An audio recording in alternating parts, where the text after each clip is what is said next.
மக்களே, மயில் பறக்குது, குயில் கூவுது, கிளிகள் கத்துது. இந்த மாதிரியான ஒரு இடம் இன்னைக்கு ஈவினிங் நான் வந்தேன். மல்லிகைப்பூ தோப்புங்க. பூ எடுக்கலான்னு பார்த்தா பூ காலையிலே பறிச்சிட்டாங்களாமா. எங்க கோயம்புத்தூருக்கு அங்கே பாருங்க எப்படி இருக்குன்னு. இன்னைக்கு ரெட் அலர்ட். ஸோ கொரியருக்கு லீவு. நாளைக்கு நான் கொரியர் கொடுப்பேனா என்னன்னு தெரியாது.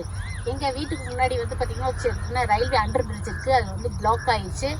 டிரான்ஸ்போர்ட் எல்லாமே பிளாக் பண்ணியிருக்கு. நான் வேற வழியில் தான் இந்த ஏரியாவுக்கு வந்தேன். வீட்டை ஃபேக்ட்ரியோட சேர்த்து இவங்க மெயின்டைன் பண்ணிட்டு இருக்கிற இந்த தோட்டத்தில் செம்ம ஒரு ஆச்சரியமான ஒரு விஷயம் பார்த்தங்க. இது என்ன செடின்னு தெரியுதா? அஸ்வகந்தா.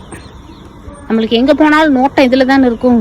இந்த தரையில வச்சிருக்கிறனால இதோட குரோத்தே செம்ம வேற லெவல் இருக்கு. ஆயில் அனுப்பாம என்னக்கா நீ ஊர் சுத்திட்டு இருக்கிற அப்படின்னு மட்டும் கேட்டுறாதீங்க. கண்டிப்பா உங்களுக்கு ஆயில் வந்துட்டு இருக்கும். மழை வர்றதுக்கு முன்னாடி நானும் வீட்டுக்கு போறேன். பாய்.